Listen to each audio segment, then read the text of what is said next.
everybody. We are here in Tama, Iowa. Nicholas and Joe with Locally. We're with Brian Gumm from Roastery Roasting. Had a great day today. Spent the day in Tama, saw the town, and heard what Roastery was all about. Brian, why don't you introduce yourself? All right. I am Brian Gumm, and I'm the founder and head roaster of Ross Street Roasting Company. I think the coolest thing, or one of the coolest things about your story is how you started back in your garage and how it was a hobby, but turns into this full-on business that it is today. So why don't you touch on that and let everybody know exactly kind of how that came to life? Yeah.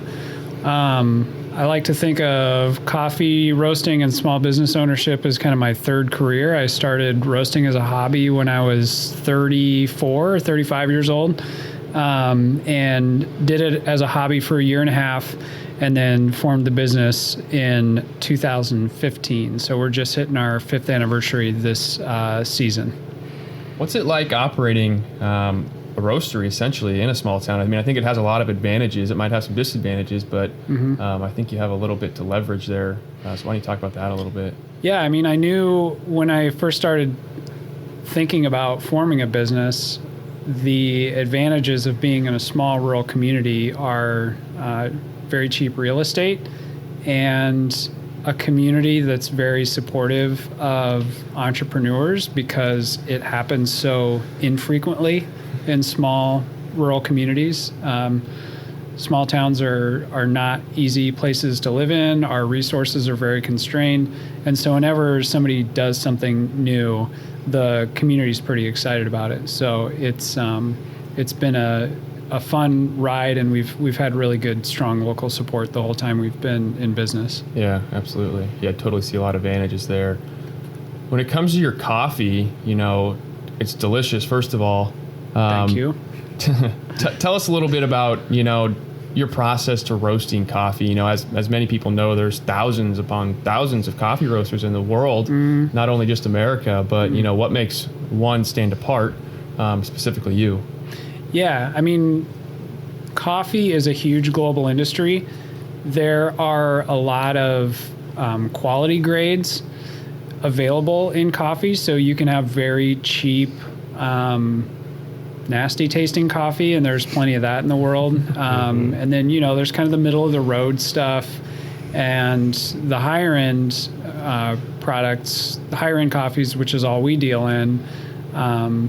Those, you know, so you can differentiate on quality, and we decided to hang our shingle as a business on the high quality specialty grade lots that are available, you know, from all over the producers from all over the world. So that's the first way that we differentiated ourselves. That said, there still are a lot of specialty coffee roasters in the United States and around the world. So the other ways that you can differentiate would be on your craft. There are different ways to approach the roasting craft, even if you're working with the same coffees. And so different specialty coffee roasters will kind of have their own takes on the roasting craft itself. So we're going to taste unique relative to other specialty coffee roasters. And then the third way that you can differentiate, and I think this is one of the most important, I mean, I would never sacrifice quality, but I would also never sacrifice our commitment to high quality customer service and our commitment to relationships throughout the supply chain. Because if you're really good at offering products to your customers and you're really good at taking care of those customers, that's the third way that you can differentiate. And I think we do that very well. Yeah, I think that's something that totally speaks to your brand. You know, you're not this coffee that you're going to find in grocery stores essentially all over the country. You know, your ownership and how you guys hone in on your craft. I mean, you still seal each bag by hand, you know, and there's beauty to that. And that's what makes you kind of stand apart above everybody else. It's not like you can't have more volume just because you're doing it by hand. You can, but you're so committed to making sure every single bag that leaves your door is going to be perfect, and that's going to be loved by whoever receives it. So yeah, I think that totally speaks to your brand. I think that's really cool. I think one big thing that you kind of see nowadays, especially specialty coffees, it's kind of hard to get into for people, and it's kind of a daunting idea. I mean, there's a lot there's a high level coffee, obviously, and then there's just normal drinkers. And I think one way you guys kind of stand apart is providing a super top-notch quality coffee, specialty coffee, but making it accessible to everybody through your branding and through how you guys kind of display it. And that for us emerged organically just as a kind of a outgrowth of who I am as a person. I tend to be a pretty people-pleasing, approachable, nice kind of guy. And so, that showed up in the way that I started roasting coffee and offering it to the people that I knew, because my first customers were my friends and family. And so these are people that I already had relationships with. It didn't take long for me to start picking up a handful of customers, even before we were a formal business. Just some neighbors and people who had local connections in town who heard of us, word of mouth, and reached out to us, said, "Hey, I heard you're roasting coffee in your garage. Let's check it out." So, right out of the gate, even when I had 0 to 5 customers, I could count our customers on one hand. I really cared about being relatable to them and offering them something that they could approach fairly easily. And it just kept going from there. And I mean, we've been in business 5 years now. Probably our strongest customer connection is with direct-to-consumer sales through our website. And so now the number of customers that we have, especially on the online direct-to-consumer side, the number of people that I don't personally know vastly outweighs the number of people that I do personally know. Although we still do have, loyal friends and family customers who've been supporting us for years. But it's really proven itself in that the people that I don't have pre-existing personal relationships with, they really feel good about their connection to us, and it feels like a personable, person-to-person relationship. Right, it speaks to your brand, and again, that's what it all comes back to, and that's the beauty of being a small business, and and not just being all over the country. At least right now, is you can form those relationships and have those personal relationships with customers. So I think that's really awesome. To get into tasting a little bit, let's say there's brand new person to coffee drinking, or even like they love coffee, but they've never taken the time to actually think about what they're drinking. How would you tell somebody to approach kind of breaking down the tasting notes behind the coffee that they're drinking? Someone that's new to it, you don't want to be scared away from trying to do this, because there's a lot of scary little charts that you can try to fill out. Right. What's the easiest way to go about that? Yeah, I mean, we do put tasting notes on our bags, but we use tasting notes that are fairly easy to understand, and they're not the focus of the product packaging. So if people are familiar with that stuff, they know where to look for it, and we do put it on our bags. But when I get a brand new coffee drinker, or when I get a brand new customer who's been used to drinking just kind of either middle of the road coffee or even bad coffee, and they come to us because they've heard about us through a friend or whatever, and they say, what should I try? I'll always turn it around and ask them, what do you drink? What are you already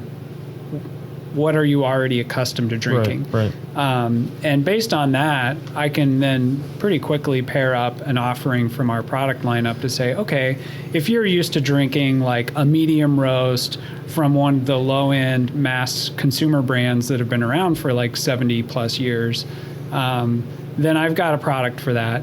It's similar in roast profile, flavor profile. It's just going to taste way better than what you're used to. But it'll be close enough that it'll be recognizable. And that's the best way that I've found to come at it when working with new people.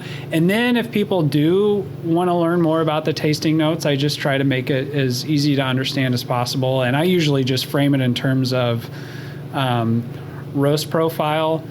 People are used to thinking in terms of like light, medium, dark roast. That's a fairly common lingo in coffee, even non-specialty coffee. And so I'll start there and I'll say, okay, light roasts tend to be fruity, medium roasts tend to be chocolatey, and dark roasts tend to be smoky. There's exceptions to those generalizations, but those hold fairly steadily across the board.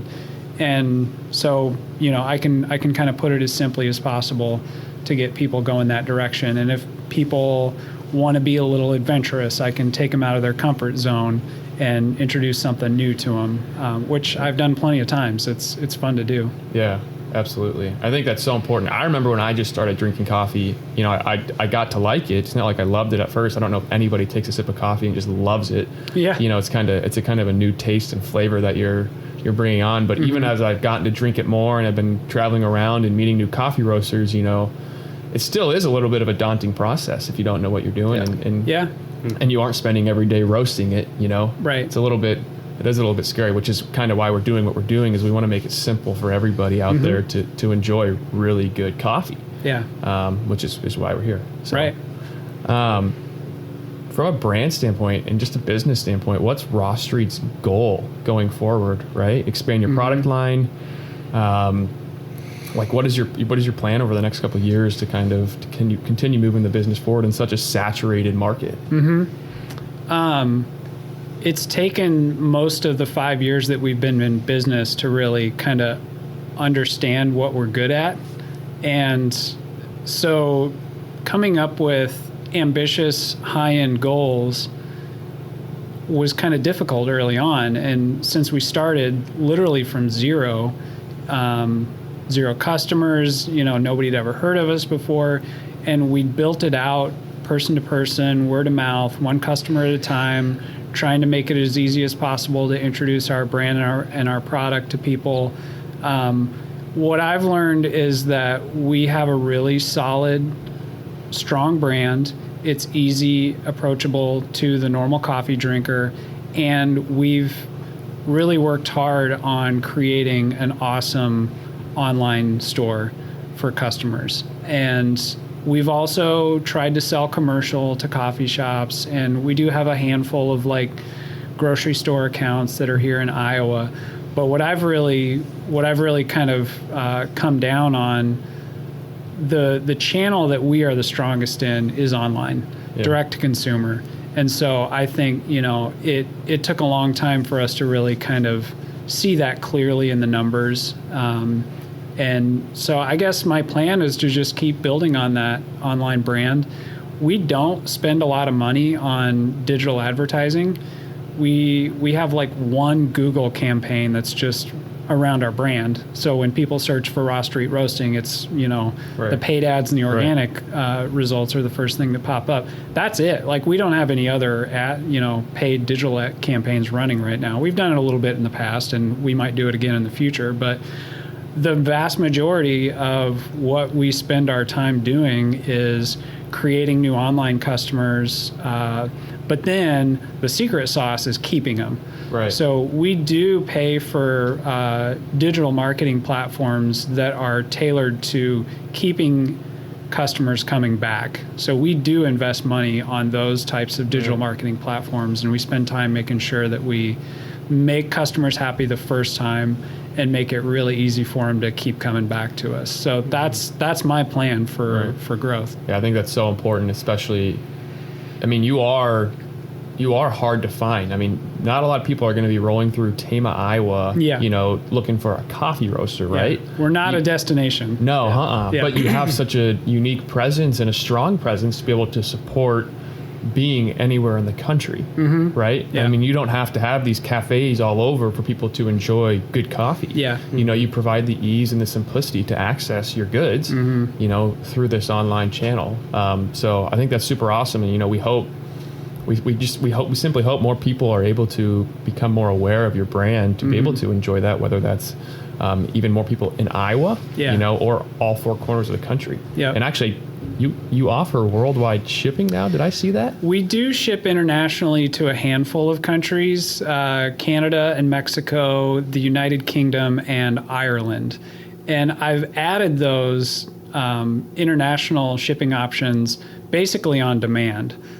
So if there's one person who wants to buy it and they're in, the United Kingdom, I have a friend who lives in Northern England, and he wanted to buy some coffee sometime, even though shipping costs $20 for him. It's really easy for me to add on the back end. So I'm just like, okay, it takes me 5 minutes to turn this on the e-commerce store, and I'll just leave it on in the, in the odd chances that people outside the United States might get interested. I've had people from Canada order a couple times. As we grow, that might increase. You never know what people will do to get good coffee in their house, right? It is kind of amazing, yeah. That's awesome. Kind of going from looking at it talking about international shipping even, I think it's so cool that kind of taking a step back, every Saturday you have the cafe hours, right? Where you can still see your local customers like on a face-to-face level, and you can still kind of keep those relationships with your locals, even though you said that majority is online now, you still can keep those relationships actually face-to-face. Oh yeah, for sure. We started these Saturday morning cafe hours about a year and a half ago, and one thing that I've been consistently asked from our local customers over the 5 years that we've been in business is, when are you going to open a coffee shop? Because we're not a coffee shop. Yeah. We're a coffee roasting facility. We're classified as a food manufacturer, not a food service operation. So the building that we're in is not suited to operate in a dual role like that. And our core business is coffee roasting. So we were never going to do anything during the week in this building when we're roasting. But I was able to get a license to operate a food service operation, and we started doing hours on Saturday mornings.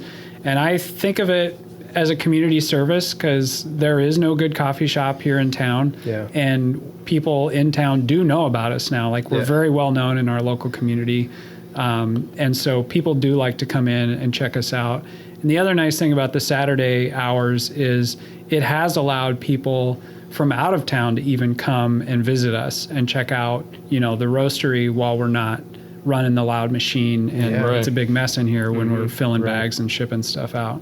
I think that comes, it comes back to your brand. You're servicing your local community. There's only 2,500 people here, but I'm guessing all 2,500 of them to a certain extent, you know, which is awesome and super important to your brand. And I think to come back a little bit to what you were saying, or maybe Joe was mentioning, but a lot of times when you go into coffee shops, no matter where you are, it's like you think like that coffee shop is roasting the coffee that they're serving, but they're not. Not a lot. Sometimes. Some of them do, some of them don't. Yeah. But to come back to that, that's the importance of knowing the coffee roaster, because you're knowing where the coffee is actually coming from. Yep. So I think that's one of the unique advantages that you have, and it's super cool to see that you're in a full-blown operation with having only 4 hours on a Saturday to actually see people in person. Yeah.